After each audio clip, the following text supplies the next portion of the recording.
Daniel Jeremiah from Move the Sticks, Chris Brockman, Chris Loss, Susie Schuster with you at the top of the third hour. And this is going nowhere, so I'm going to switch this to football. Should you be a GM and you could take Jameis Winston, would you take him, the Florida State quarterback? Issues left, right, and center, but an incredible signal caller. And would you want to take him? Well, ability-wise, I think he translates very well to the next level. I think he's got plenty of arm strength, all the tools you want, the size, mobility within the pocket, decision-making on the field is actually really, really good. The off-the-field things you have to really delve into, and I think that's kind of what you're getting at there. Are you comfortable with that? I want the serious allegation that's out there to be totally buttoned up and some closure on that. And right now there's more hearings, there's more issues, with it. As long as that's up in the air, that's a difficult decision to make. I'm bothered by the everything being, I think they're shifting it to December 10th now. Yeah. And it's basically at the end of the rivalry week. It's just basically saying, okay, let's move all of the questions till after the football playing season is over. Yeah, because then the playoff will be decided, Right. and they'll know that whole situation. The immaturity, a lot of the things he's done, the crab legs, this thing he did in the lunchroom, okay, that's not what you want from your quarterback. It's a character position, but you can work around that. The other issue, you can't work around that. That you need to have a firm answer, a clear understanding of what actually took place, and he needs to be absolved of everything, or else I don't know how you make that move. Especially with the state of the NFL now and just domestic violence or violence in general. Just not really being there. Well, that's why if I was advising him, if I was advising Jameis, I would say go back to school for another year. I agree. Go back into school. Create some distance between your issues and the day you entered the NFL, because now you have a period of time of good behavior. We haven't had anything, none of the crab leg stuff. All that stuff is moved further in the past. I think all that stuff's still pretty fresh. Yeah, and whether or not you're found guilty or proven innocent, you dedicate yourself to greater understanding and education of domestic violence. Sure. And you can really, in school, don't you think it's an opportunity not only, oh, by the way, to get a degree, which, by the way, not everyone's so lucky to have, but also he could find a second coming, so to speak, by rededicating himself. Well, I was going to say, from a football standpoint, if he did decide to go back, he's already proven himself to be one of the top talents on the field. What could he possibly improve on? Well, look, you're always just having more understanding and more knowledge, having more control. I mean, Andrew Luck, a lot of people thought he was going to come out after his redshirt sophomore year. Yeah. He decided to go back to Stanford, and when I went through there and scouted him and talked to David Shaw, he ran the install meetings. Andrew Luck did. So when it was training camp time, normally you have a coach up there setting the offense. Andrew Luck was up there basically coaching the team. They gave him 3 play calls in the huddle his last year at Stanford. So he went to the line of scrimmage. It was his choice of the 3. So there's a lot of mental growth you can make. A lot of people say, well, he's won a Heisman. Look, there's a lot more you can accomplish, a lot more you can learn at the college level. Big Florida State-Miami game this weekend, although Florida State, I mean, actually it's closer than the experts think. Yeah. But the game last night, we were watching it. Big lead early, got interesting late. You really like a couple guys there. Nelson Aguilar, I think USC has tremendous wide receiver history. He's the first one to ever have back-to-back 200-yard games. It's pretty amazing. I mean, he had a huge night last night. You look at him, he's a little real thin, but he's very explosive. He's tough. He catches the ball in traffic. He is a really nice player. They got 3 juniors that are really intriguing. Buck Allen, the running back, who was just not really a highly recruited kid out of Florida. Both Nelson Aguilar and Buck Allen, by the way, Florida kids, make it all the way out here to USC. But he's 220 pounds. He's got some power. You see Aguilar, what he was doing last night.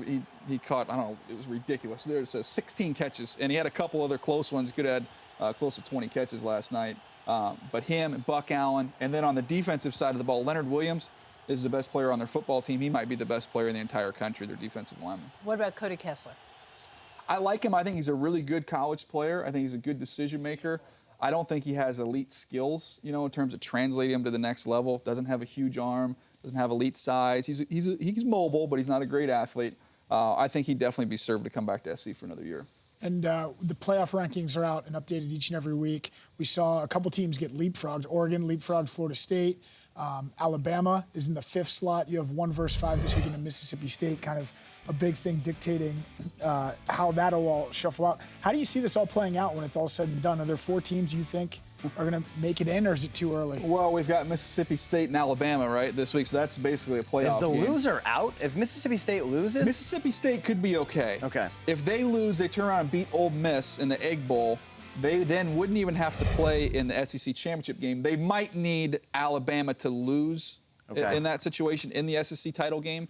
But then they're the SEC team with one loss. They're the only one left with one loss. I think they would get Oregon's in. a really fascinating team to me. They're fast. They don't play a lot of defense. They score a lot of points. You see them when they get on the big stage in these bowl games in recent years. They've kind of gotten blown out. Do they have a chance to win this whole thing? No. They've been pretty good in the bowls. I mean, the Auburn, the national championship game was a really, really close game, a one-score game. I think their defense is a little bit better than people give them credit for. What happens with them is that they get these huge leads, and then they rotate players, and they give up some points. And so the stats say their defense is just so-so. But really, Utah they went up against, they handled them pretty good. They just had the one slip up against Arizona. But I do think they're one of the 4 best teams.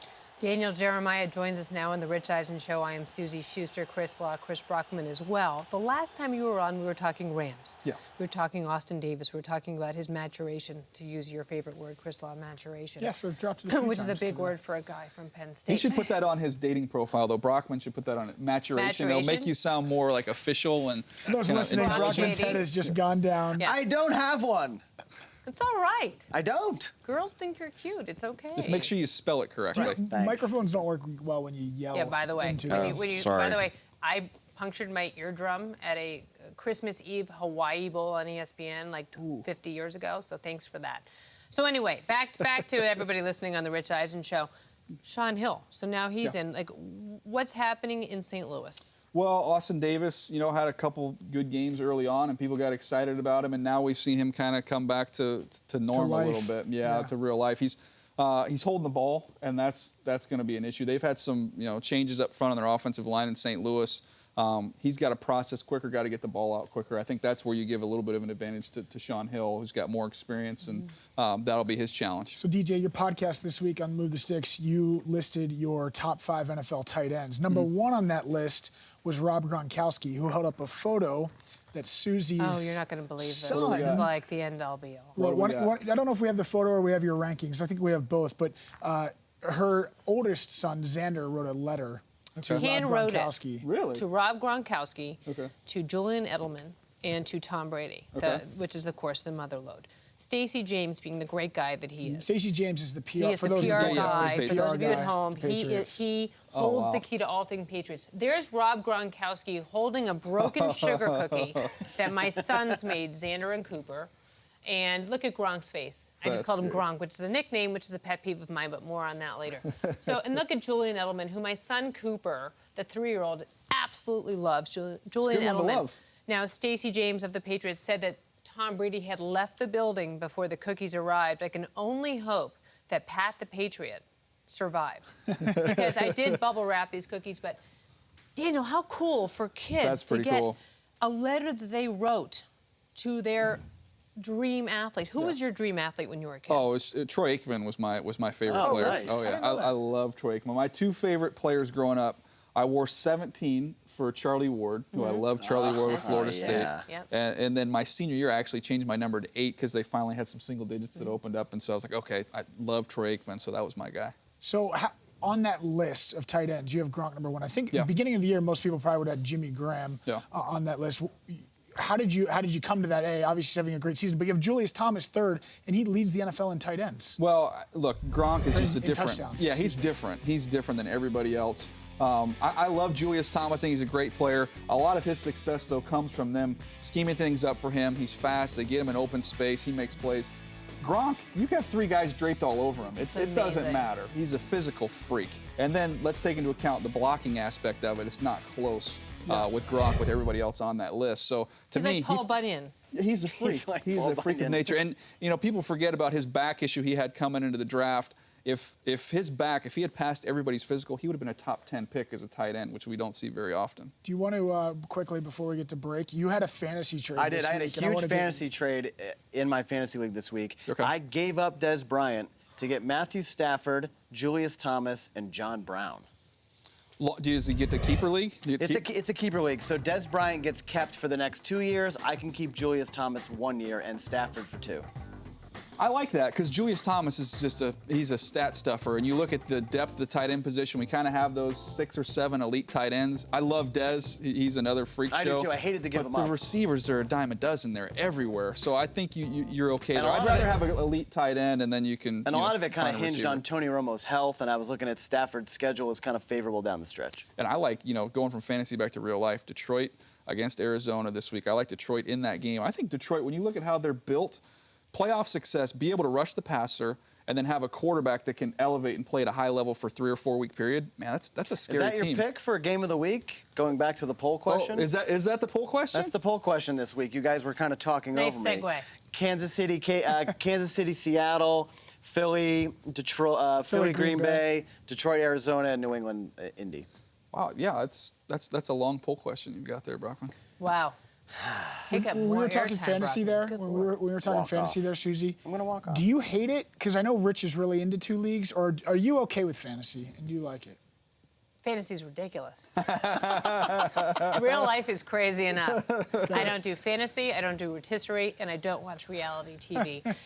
But this No was real, reality TV. and I've got thick skin because you came back. But I we know. come back the next time too. I will. And I didn't mention Kyle Orton. The name is not that is The not insult, mentioned. the injury. that the new Daniel name we don't Jeremiah mention since we here, mentioned- Move the Sticks podcast.